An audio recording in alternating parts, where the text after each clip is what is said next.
This is very wide-coded, but whatever. Solve the Jacobi conjecture. This is a URL you guys can look at on your phone. It's got some hover and stuff. But, So it's to follow along with the talk. yeah, and I'm going to put them in a second.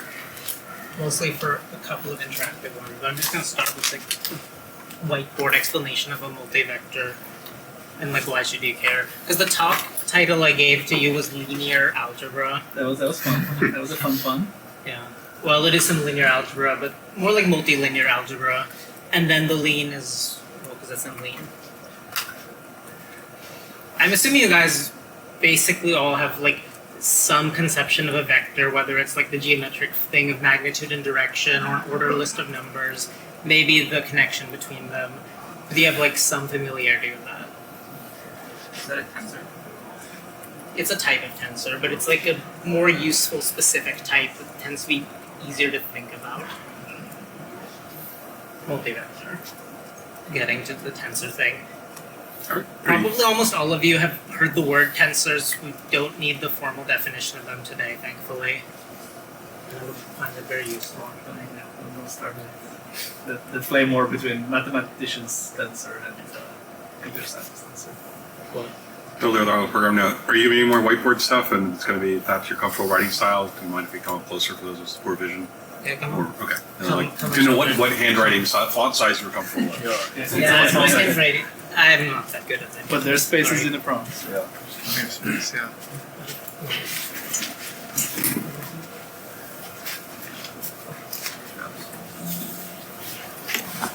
Going to the tensor thing for a second, like the intuition here, you guys are probably familiar with the idea of like a vector representing a line of some kind, even in some weird space, and then a scalar as being sort of point-like, and then vectors as being kind of line-like. The multi part of the multivector is to extend it to planes, boxes, and hyperboxes, represented mostly by sweeping my fingers against each other. And multivectors are sort of primitive entities, but they're made out of something that you already recognize.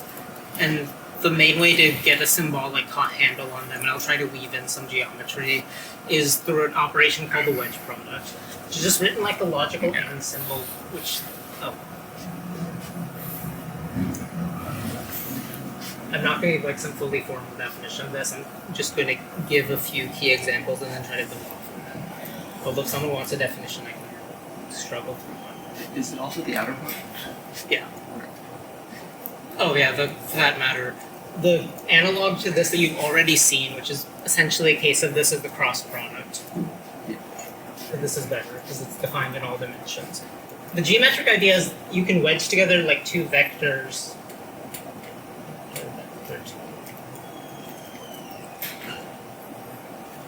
This is called the second exterior power of V, which is why I'm not digging into them. I want to give. So say you have 3D space. So it's got three basis vectors: E1, E2, E3, aka X, Y, Z. Yeah, sure. Right. You can define a product between them, and then with linearity, extend it to any vector by breaking it apart into components, basically. And this is called the wedge or outer product.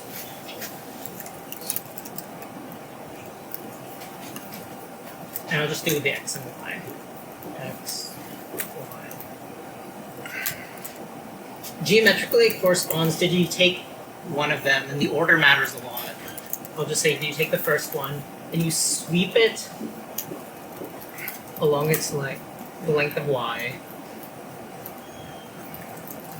And the entire oriented plane piece you get is the wedge product. So what is it? It's like a plane, is it a line? It itself forms a vector because you can add like two planar segments to get another planar segment with some area. So that these pure planes form their own vector space. But the point of doing all this is that these vector spaces, the space of just scalars, the space of just lines of just like single vectors, the spaces of two vectors, will just be written X, wedge, Y. Which is sort of an indecomposable expression. Like that von Neumann quote of just getting used to stuff instead of understanding it. Well, this is something you get used to. Luckily, I think you guys have seen a lot of planes, so the idea of viewing them sort of as a primitive entity is not like too foreign. Okay, wedge products. It's got a couple of important properties. One is that it's linear.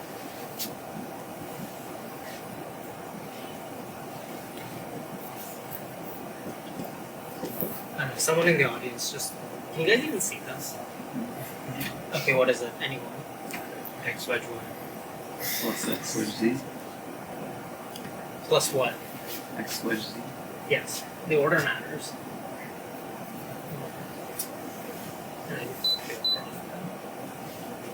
Okay, what's the wedge of something with itself? Like A wedge A for any A. 0. Yes. Why? Alternating. Actually, I think the nil square property implies the alternating one with linearity, even in characteristic 2, which is why you would make a distinction in the first place. Because otherwise, outside of characteristic 2, multilinearity and alternation imply being nil square. But I think nil squareness is actually a more fundamental property.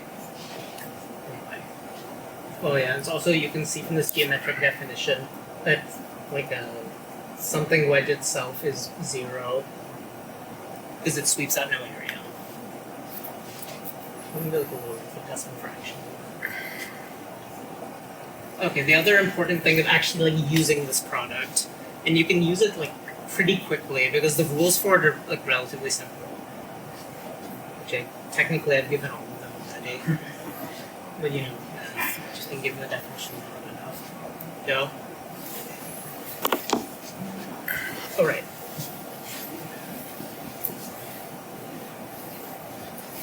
Can I ask a question? Yeah. Like we did X wedge Y and got, I guess, a set of vectors, but then You get what's called a bivector. That might, I mean, I guess that just sounds like even more terminology. Like under this terminology, a vector is a 1 vector. I guess a scalar is a 0 vector. This plane is a 2 vector or a bivector. And if you did another wedge to get like a box kind of parallelepiped, that would be a trivector and so on. But I don't think that really answered your question. no, that's okay. But 0 is also a bivector then, because you said A wedge A. Yeah. Like what's the return There are type? different Oh, yeah. zeros in different vector spaces, so it's a zero bivector, which is Actually, that's a good same as segue zero. into like another nice thing about multivectors in the first place. I really should like a concrete example for this one, but okay, in physics class, you guys. Well, I wasn't so good at physics class. Anyway, there's force and there's torque. Like the idea of how can you move something? It can basically move in 2 kinds of ways: along a line or being rotated in some kind of way. The line is the force. The rotation is the torque. But with this, since you asked if the 0 is it like a scalar, vector, or whatever, well, it's kind of all of them at the same time. I guess you could write this as like 0 times 1, the basis of the scalars, which is really an empty list or an empty product, therefore 1, plus 0 in 3D times x, 0y, 0z. But then the whole space, and this is also like the advantage and what I mean about like force and torque, where this is essentially, so you've got the 0 dimension or 0 grade component of space, which is the scalars. Then you have the 1 grade or like the linear aspect of it, which is 1 straight up vectors. And now you have 3 basis planes, all with zeros in front of them: x, y, x, z. I guess you're kind of explicitly talking about the exterior algebra, like Yes. combining all of the. Yeah. I find this just easier to think about. Yeah, but you haven't spoken about it before, so you can view them all as part of one vector space. Algebra Yeah. vector space. This is, thank you. This is like, well, what's the value of doing all this? It's not just that you have like some wider concept of what's a vector or vector-like. It's that all of them like nest inside each other in the same space in a way that tends to be just like a lot easier to think about.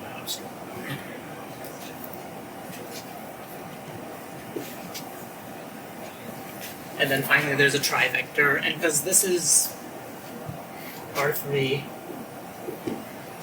there's only 3 basis vectors, so you run out.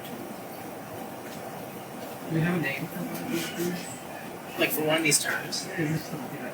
Yeah, each multivector kind of refers to, actually the singletons in terms of like a basis like this would be called blades, which is a pretty cool term. Yeah, multivector is the whole thing. or any subsystem. You just sum is some free sum, like there's Yeah. there's no actual. Yeah. So this doesn't go to R4? It goes to any dimension. Like the basic generating rule was that you would take, well, for Rn, you would take the n basis vectors. As long as they're linearly independent, this will work out. Ideally they're orthogonal, but then orthonormal, but that's not necessary. Because like imagine I'd done like, I don't know, some kind of, like if that's the x and y axis, and I'd done like some kind of skew basis.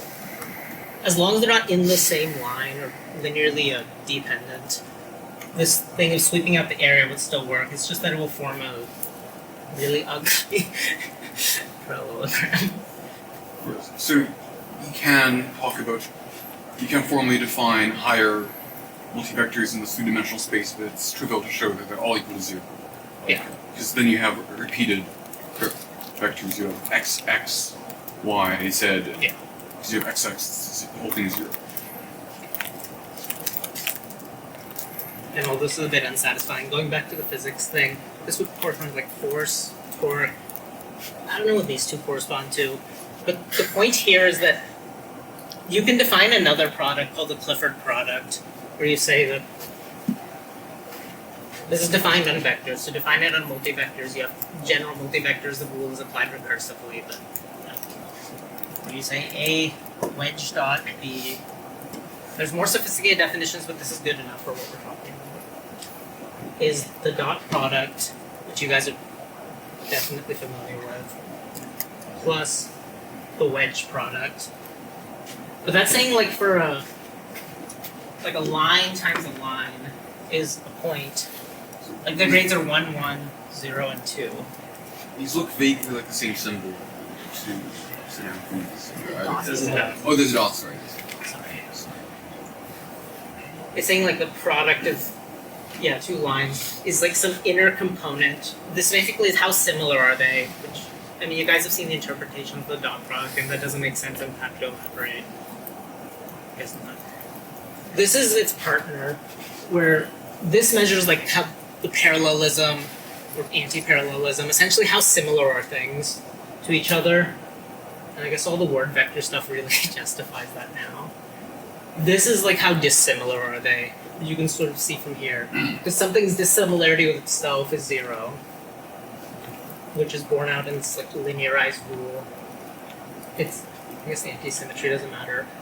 And one practical benefit of keeping these two terms together instead of dealing with them separately is that in many cases you can take an inverse of the product. So like if you had just the force or just the torque in some physics problem, you wouldn't be able to invert it and find the solution. But if you have both pieces like added together, you can actually find an inverse. The inverse of a vector you can actually just see from its defining equation, where it should be the x is confusing here. A, where A is some arbitrary vector, wedge dot its inverse should just be the scalar 1. And I'll just tell you what this thing is. A inverse is, unless A is 0,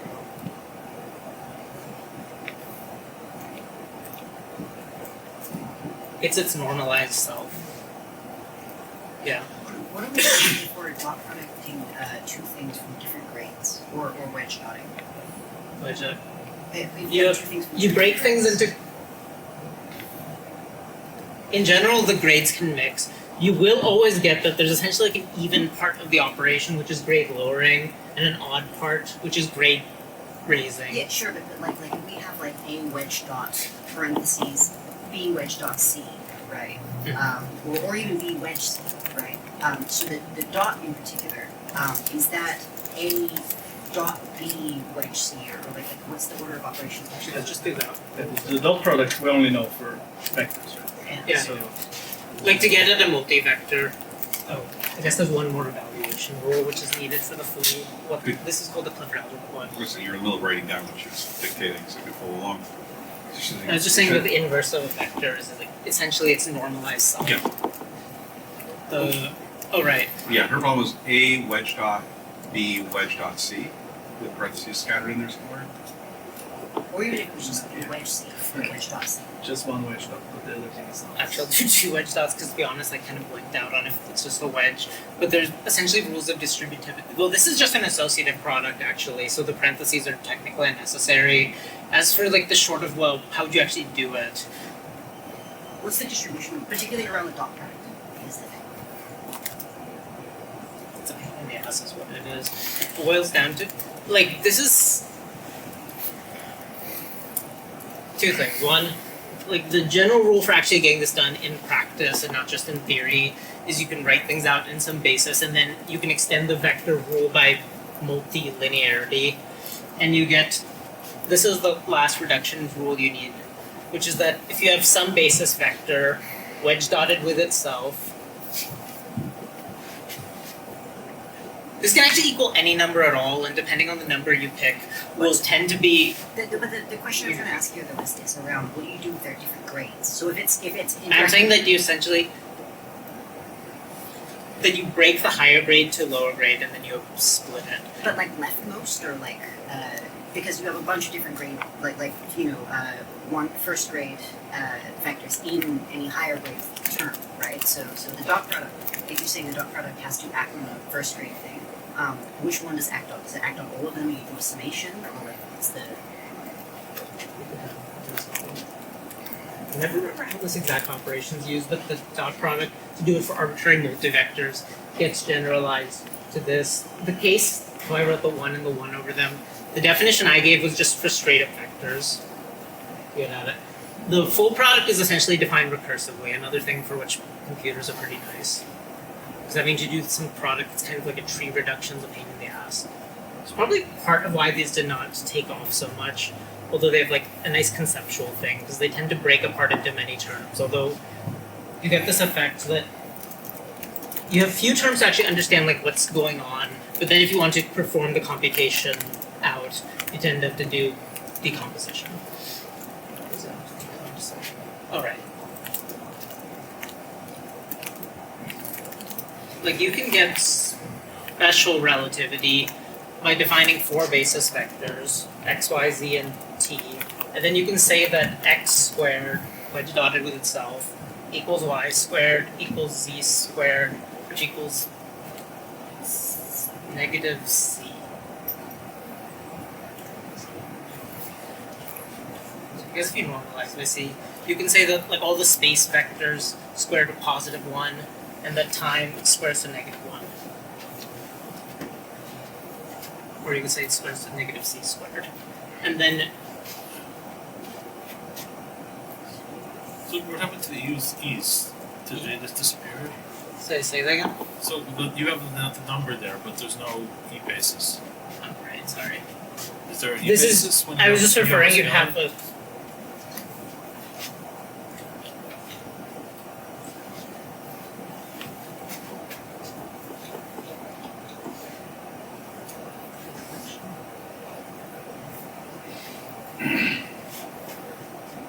Alright, when I was writing E, the E's there for a second, I was just referring to like some arbitrary basis that's picked for like this vector space in question, where you have vectors E1 through En and they're all basis vectors.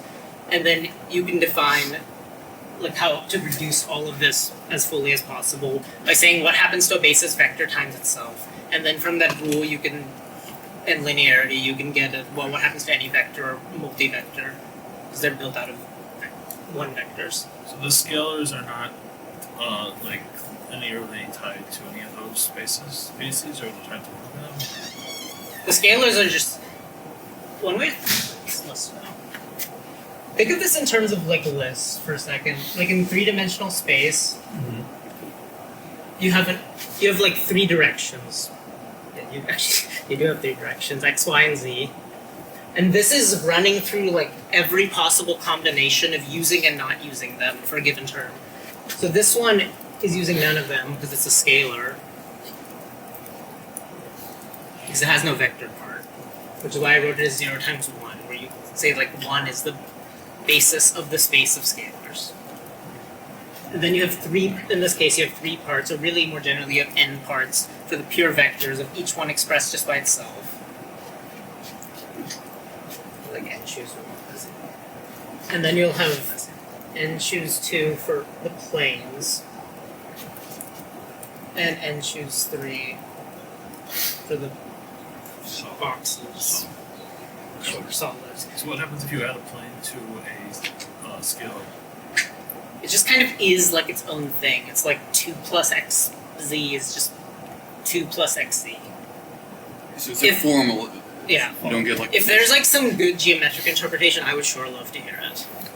But I haven't found that. We'd call those like mixed grade multivectors, because well, they're mixing grades. Yeah. So this is fun from very basic integration. You're sorry, like literally mixed grade. You're like adding a linear foot to a square foot. They just Yes. don't make sense. This is part of what I find kind of funny about them, to be honest, because the whole thing about mixing units in physics is like a big no-no.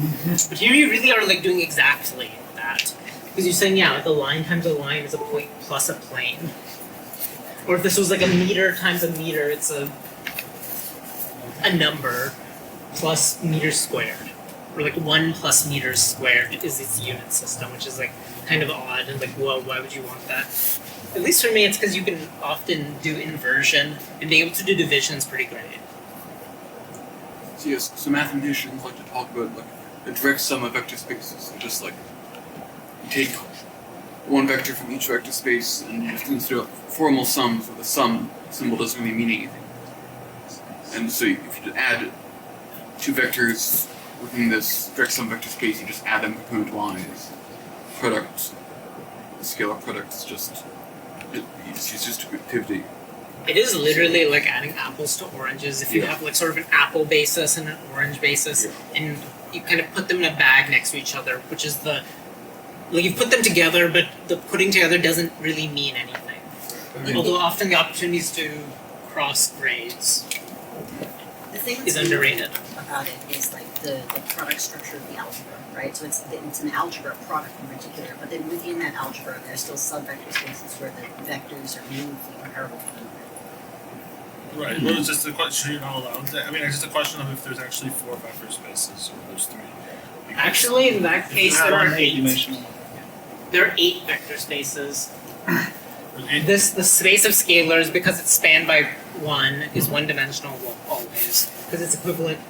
This combinatorial formula of n choose d for each one is the sum of n choose d from d going up from 0 to n. Well, Just n 2 choose to the 0 n. is n. No, it's 1. Yeah. So the scalar space is always one-dimensional. This will be n-dimensional. This will be n choose 2-dimensional. So this whole thing, there's some combinatorial identity that you're running through all the combinations of the possible vectors. You either have or don't have them in any given term. It's 2 to the n. the whole Yes. dimension. So this whole space actually has the dimension of 2 to the power of whatever your original space was. Pretty big. But it's got a lot of stuff. A lot of personality.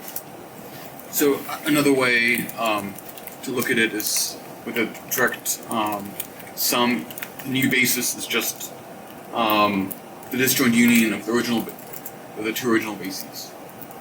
So then you just treat the original bases as like independent vectors. There are no relations. Yeah, I was just trying to understand. Like, so the scalar is actually another dimension. Yeah. Yeah. For all I know, there's some way to extend this to negative and p-adic and complex dimensions, but I have no idea. Although it'll be extremely cool. I'm guessing is a vector space is not very interesting, but given this algebraic property, it's fun. Complex numbers drop out of here like pretty easily too, Yeah. right? Yeah, I think this works for any field, right? You can do it over a ring even. Complex numbers are like bivectors, right? Yes. Yeah. Okay, there. That's what we'll do. It's a little embarrassing. It's an eraser.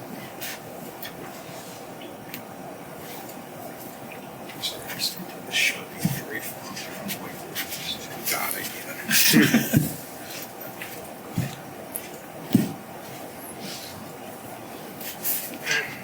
Sorry for the handwriting.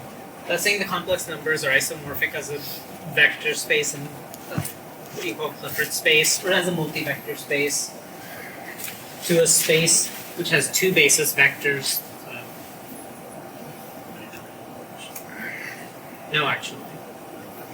they're like the square roots of I themselves, where you would say x and y. Actually, like they're just called x and y, and they both square positive 1. If they square to negative 1, this would be 0, comma 2. So this is like the number of unit basis vectors that square to a positive number, and this that squares to a negative number.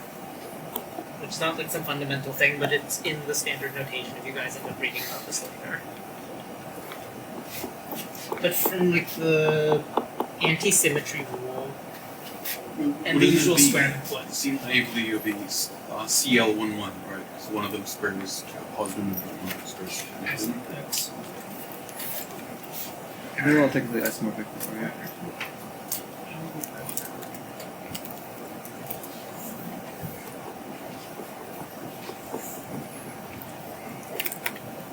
Or at least complex numbers are 1 and I spaces. They're numbers.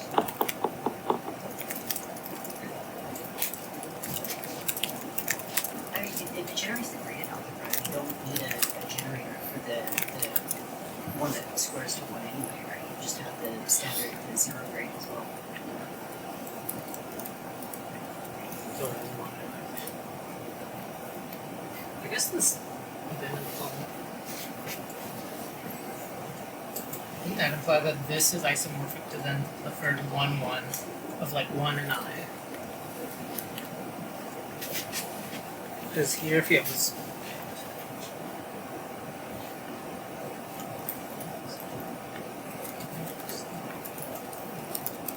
because you can show that this, with the reduction rule, if they square to positive 1, means that x wedge dot, wedge dot, is a square root of negative 1.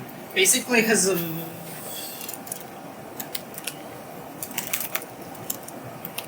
this rule of alternation.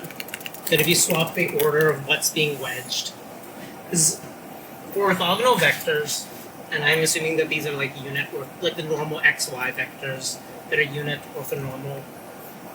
Well, their dot is 0 because they're orthogonal, and their wedge is like a rectangular square kind of thing. So wait, how can you have a basis of the complex numbers where each element of the basis squares to a positive number? I don't see. Yeah, when it says square, you mean which probability? You mean the X times x is equal to positive 1, and y times y is equal to positive 1, but x times y times x times y is negative 1. Okay, I'll just do this like the fast way. I'm gonna drop all the wedge dot signs for a second. Equals 1. Well, I can swap the y and x in the middle, picking up a negative sign. So whatever it is, it's negative x, x, y, y. But then these are both positive 1 by that reduction rule. And this is essentially a presentation of the algebra, so the reduction rules are sort of primitive.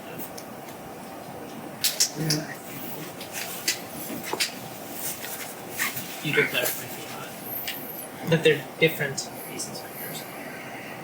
But anyway, by swapping the middle argument and using the fact that it's associative, you pick up a negative sign and then these become pairs that kill each other, leaving behind negative 1 times 1, which is negative 1, saying that this whole thing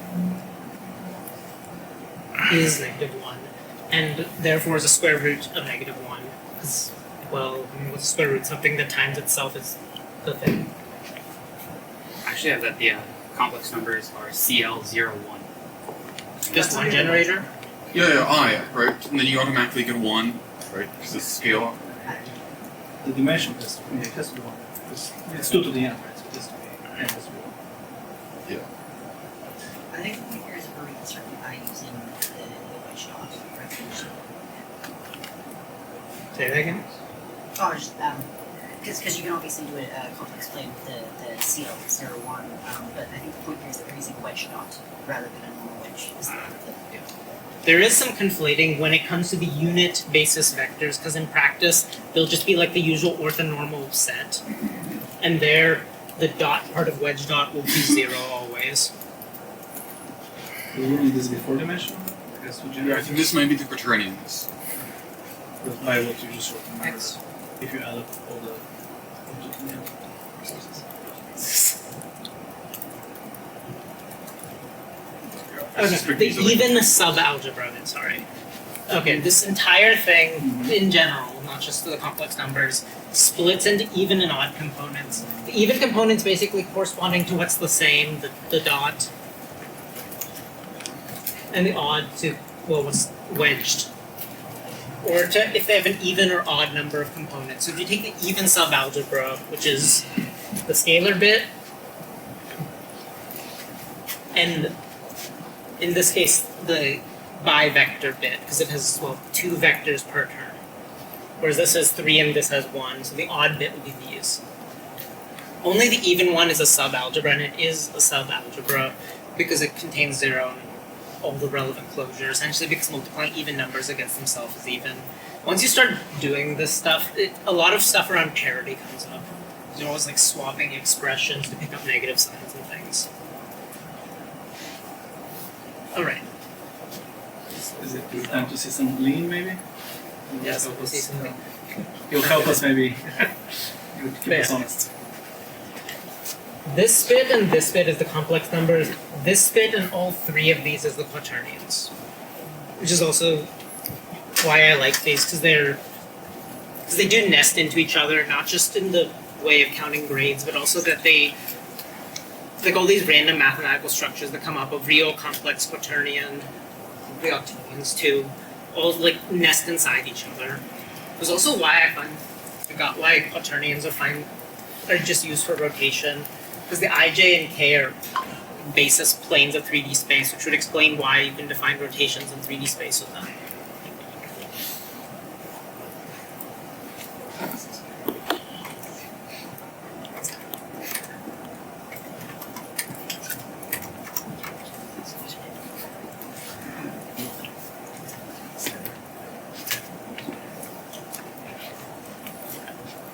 For quaternions, the unit, is that XYZ or is...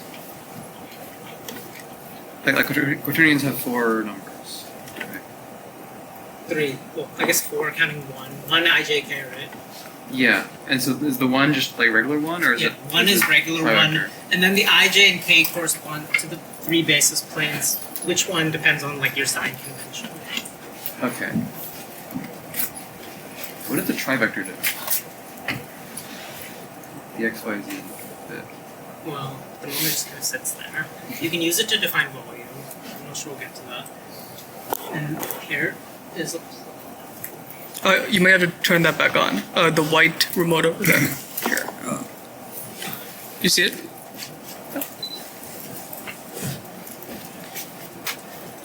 This is just a visualization of a multivector field. Split by components. Oh yeah, and also Yeah. a nice application of the wedge product is to define the determinant. Okay. Actually, I'm just gonna last thing on the way. Because it's so easy to do, and you guys should see it. You can use it to define the determinant, including of a matrix that's not square.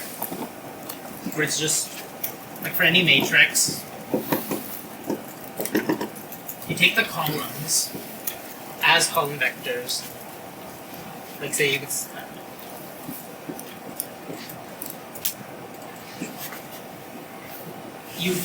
You wedge all the columns against each other. So this would be like x plus 4y parentheses wedge 2x plus 5y wedge 3x plus 6y.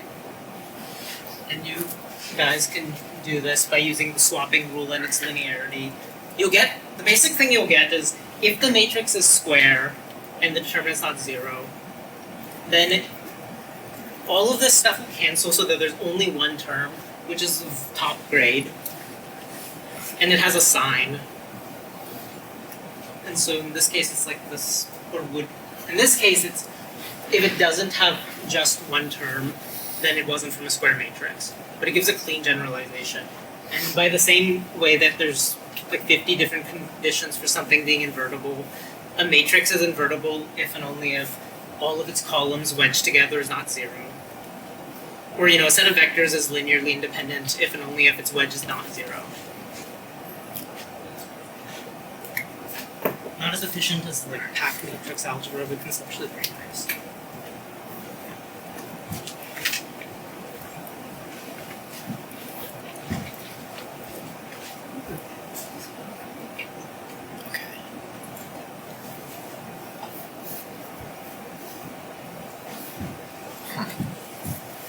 Volume is not very satisfying. Just the scalar and vector field. You guys have probably seen a vector field at some point.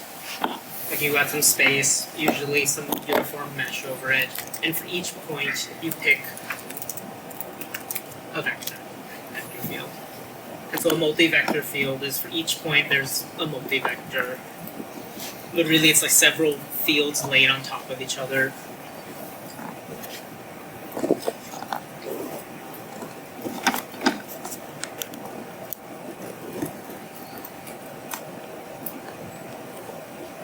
You get essentially the, I'm not going to do this on the whiteboard, that sort of like the dot product component when made infinitesimal corresponds to divergence. Even the notation for a divergence where it's written like grad or nabla dot something, it's pretty accurate. But then when you see the notation for curl of the cross, was it nabla cross something, that essentially corresponds to the grade 2 component of some multi-vector field. Like the circulation around a point. Or like a little disk or box. Sorry. And then if you add them together, this divergence plus curl, that's... You get that a vector... Basically any vector field can be decomposed into a sum of those two components, which is like an infinitesimal version of the wedge dot identity. And it's... In physics, I think we call it the help. The Lambertian. Yeah. I think the full generalized version is called the Hodge decomposition, and the slightly less general one, which is the one I'm describing, is the Helmholtz decomposition. You can split the curl component or the wedge part further into a piece that's harmonic, of sort of like incompressible motion, but I don't know much about that.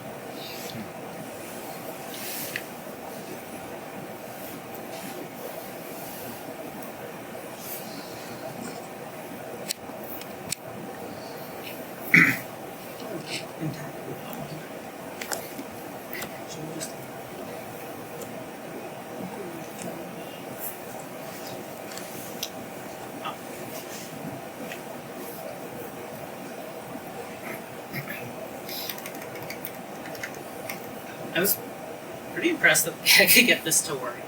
This is not to do with the math at all. This is really just like with the Lean or with Verso.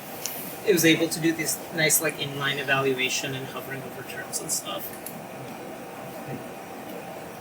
Not deep, but I just appreciated that about it. How does that work? Is it in a browser? Yeah, you should be able to actually go that URL. Oh, sorry. You can maybe see the But URL. it's not live. It's like it just embeds the output from the. It's pre-computed, right? Yeah, it's pretty. Did you use Fable? No, I used Soul Ultra. Oh. And I found. Oh my god. This slide was inspired by, I guess, another piece of gossip from last week. The scarf thing, that company that went from Haskell to Python. Like I've had this thought a few times, like, oh, now I've got a soapbox, which is that, yeah, like if you're going to use like fancy types and stuff like that, maybe it's better to not do it and just go fully dynamic. But I don't really believe that, so that starts putting you on this like inevitable road towards a theorem prover. Because you're going to end up with a type system, and then you're going to want your types to be good, which will lead you to like Hindley-Milner or some weird thing. And once you're there, you're starting to consider like equivalence of types and values, and it's like too late. So you're already in like theorem prover world, but just in so you might as well just like go all the way. So yeah, like maybe better not to start, but otherwise you have to finish it. Allegedly like meditation. The slides of this are nice. Is there a connection with different entries? This one, The biggest one was just that I could express the Clifford algebra like as a type. Next time I'm gonna just try doing this in lean code from the very beginning. It's a better connection. But,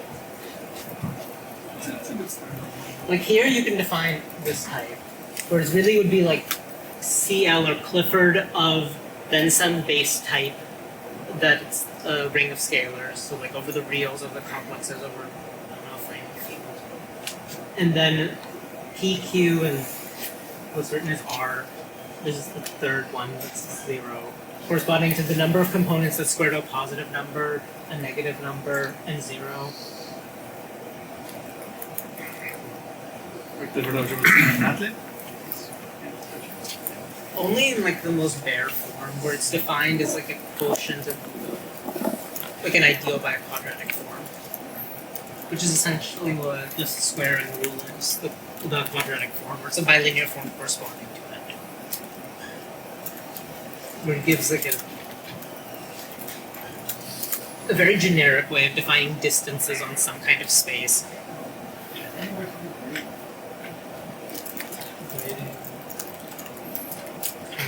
I don't understand.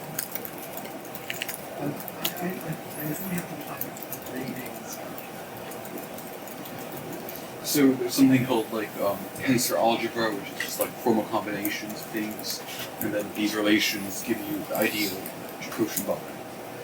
Knowing what these numbers are would be able to give you the grading because you can figure out the dimension of the underlying space when it's 2 to the thing.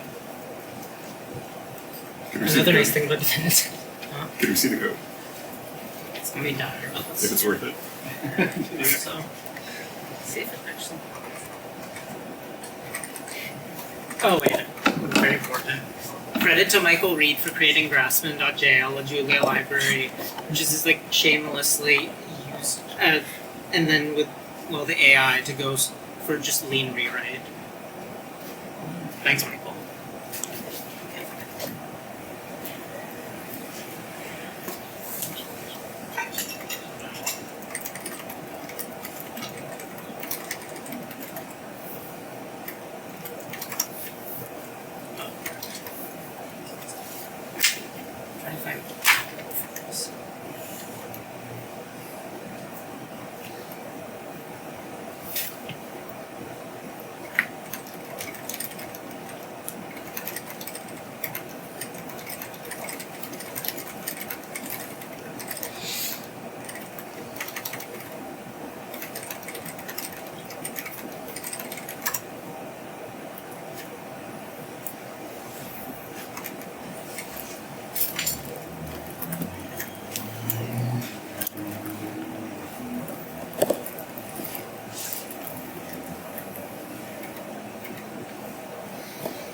Honestly, I don't know how much of the code it's used for this, but I can explain if the code is legit, because I do understand this. In this case, So this is a AI translation from the Julia code. yeah, from Grassman.jl, using its test to drive the loop.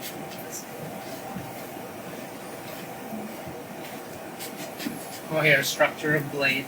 Okay, well, a dependent tag already, even a slightly basic one of a signature of some length n, which is definitely an integer. And this is using it, it really is like code, using it like a bit mask, where like all this information of signature is just packed into zeros and ones to make it faster to multiply vectors and compare data. You did use the word blade earlier. That's a Yeah, actually I did. A blade is like a pure component, odd. like a single term. So there's 8 blades here. On measure. Yeah, like x plus y is not a blade. I guess 0x plus 0y is the way, whatever.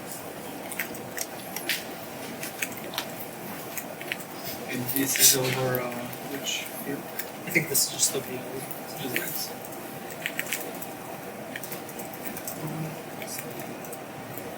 This is just doing a bunch of game. And this is, you can use it to compute or just to prove these stuff. Yeah, this is, and it's just focused on computation, in fact. This is, okay, Julia is a good example of a language that's like kind of has this halfway problem. And I think it's part of why it's not why, but it doesn't, if, wild as it is, if Julia had like some kind of theorem proving capability that was pursued seriously, though God knows how they would have gotten there, I think they'd be able to go farther, because them and like Wolfram's Mathematica have basically one requirement just like Lean, which is that the thing has to be correct, because they're mostly used to do well math stuff, and not always just pure numerics. Julia is used for a fair bit of symbolics these days, relatively speaking. But they have no real infrastructure for verifying that something's correct, because that's a theorem prover. I mean, I get why they wouldn't do it, but like kind of limits them. Especially for mathy code like this, where there's all sorts of conditions. Like even just the condition that, say, vector should square to positive 1, establishing little things like that. Did you try to, did you ask AI to try to prove it now that's in Lean? That one? I wanted to do only the very basics. That's fine, actually. I had wanted to bring this up at the meeting. One thing that Lean has a paper cut with, that you can kind of see here, and Silene has run up against this issue as well, is that like Lean's type theory is intrinsic, and like once you're starting to do like really dependently typed programming, where this starts being like arbitrary expressions instead of just a simple constant plug-in, showing that two types are equal becomes a pain. You can brute force it with AI, but even the AI tends to go for this approach, and the Silene guy seems to have converged at this, where you just put a default argument of a powerful tactic. It's usually omega, and I guess now would be grind. Where there's the compile time, it will just like eat the cost of trying to fix it, and you sort of lean on the meta-programming system to glue up these equivalences, rather than going the super fancy homotopy whatever, which I don't understand. I wonder if we could have done this by a macro. What is Silene? Silene is a scientific computing library for Lean by Thomas Scribon. It's like if you took Mathematica, a Jupyter notebook, and NumPy and Kinfo and the prover and mixed them together. Thomas, we need you to keep working on it. You can't just be in the boring job. So you're pretty good at trust.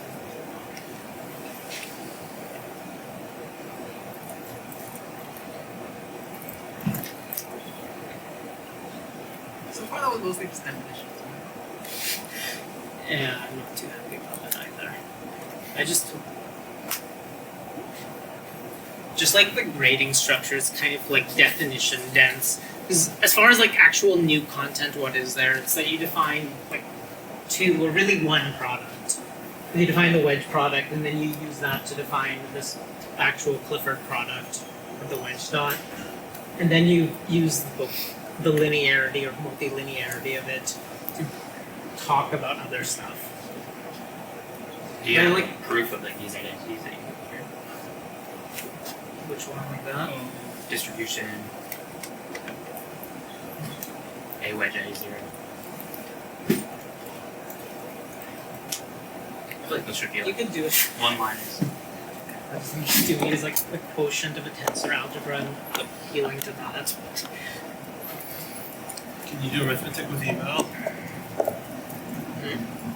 Just arithmetic, like do the product or stuff.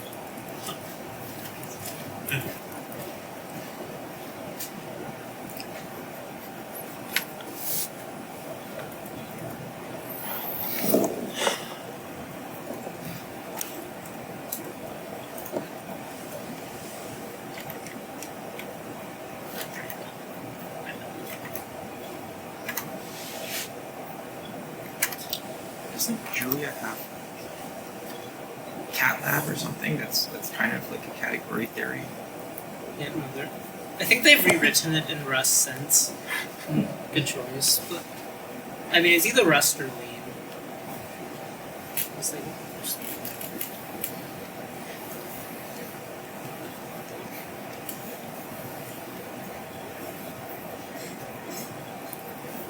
just had it right, like nice notation. Because something I just realized with Lean is you could have a custom elaborator that actually makes like the E sub notation really work, but like work too well if anything, because it'd be some super clever thing. Or like E sub 127, it figures out.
Also this is sputtering.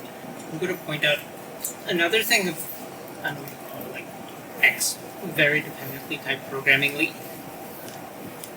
Often a product, like earlier I tried to just multiply 1 times 1, but I wasn't sure what domain the 1 is in. The kind of issue here is like the 1 just in its like own pure grade space. Is it in the whole thing, or is it in like some subset thereof? And I think type inference on an elaborator could help there, but often it gets like kind of stuck requiring type ascription, which is sucky. That one tends to be more of a problem with interactive coding. Another credit to the Grassman guy, he did put a lot of work into making the notation work out nicely.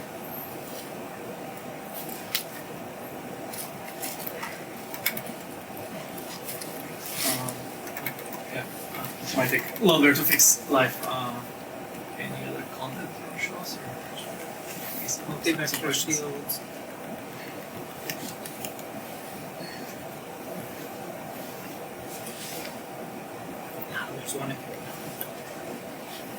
A very simple multivector field that's actually pretty famous, which is called the curve shortening flow, and its formula is just you multiply by the top grade element on the left. Is the right work to, like point by point. Like how I has this property of doing a 90-degree rotation, this will essentially point something like some tangent curve to become a normal.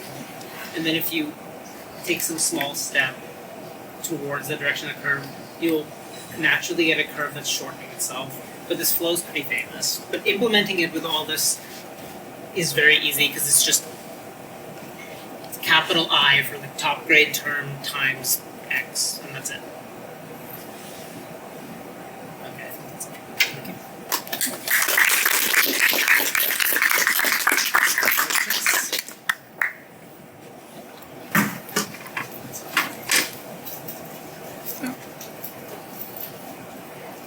Do your question.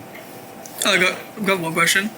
So I didn't entirely follow the I guess what is it about multivectors or the fact that the type system can model multivectors that gives Lean an unfair advantage? Are those things related or? I'm gonna blame my own laziness for letting the AI keep the word unfair of advantage. I don't know, don't care if it's unfair. Right. Fair.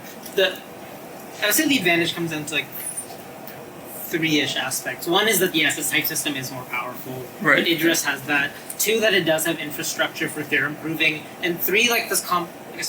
Metaprogramming and interactivity, though those are linked together. Okay. The Haskell has some metaprogramming, but it is not like Lean's. Like very roughly factoring the functional-ish space, you get like the Lisp-likes and then the ML Hindley-Milner types. And Lean is really combining them, minus the parts. Yeah. So I guess you could make a Lisp in Lean. Yeah, the graphics on the website, were those all in Lean as well? Or Cool. it's How? generated just from the info view using proof widget.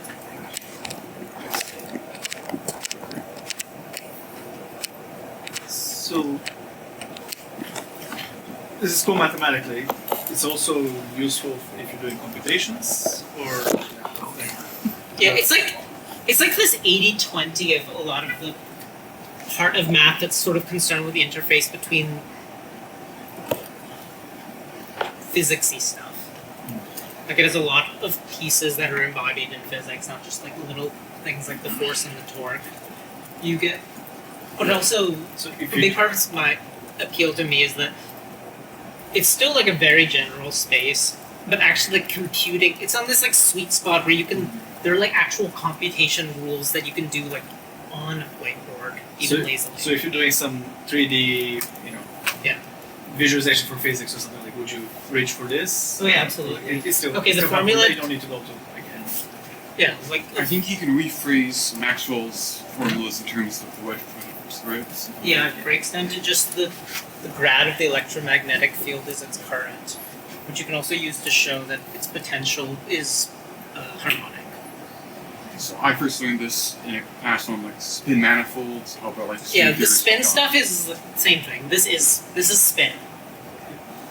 Yeah, that's a word people have heard from physics. Anything to do with spin, but it shows up also in both relativity and quantum mechanics and classical mechanics. Classical mechanics, like this whole thing about the force and the torque. Relativity, because of this like squaring rules. Sorry, for x, y, z, and t being like the whole c squared stuff.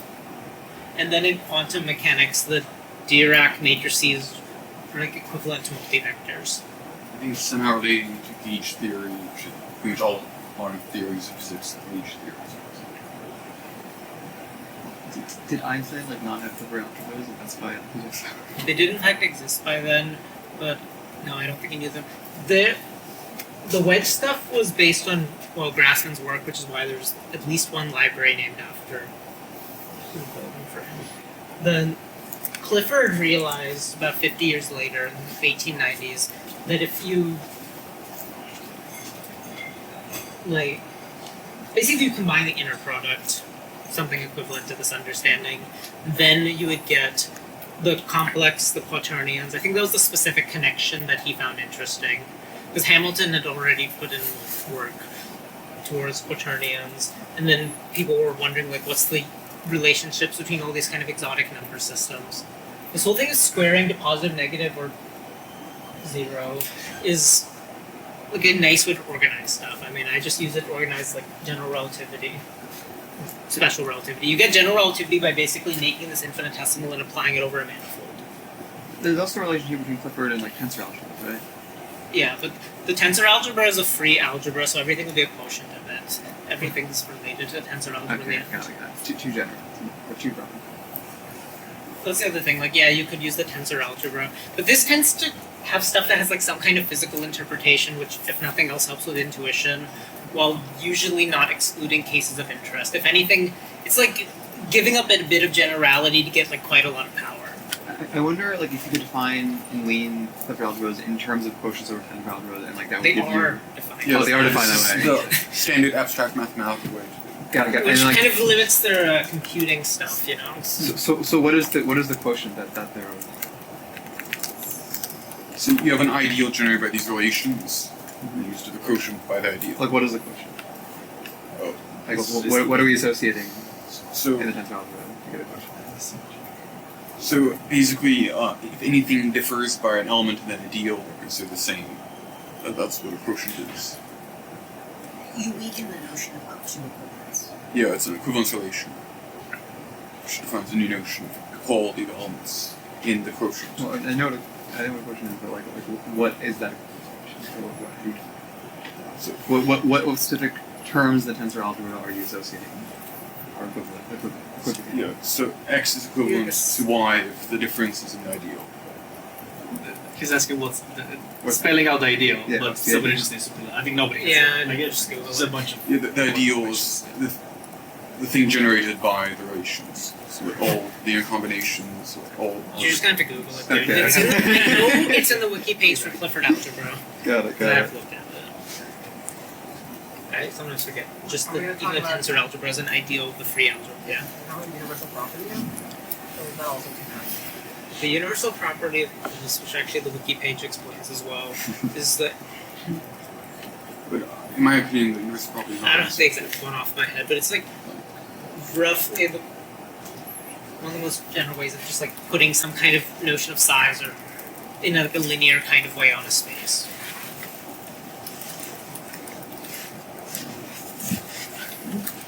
Any other questions?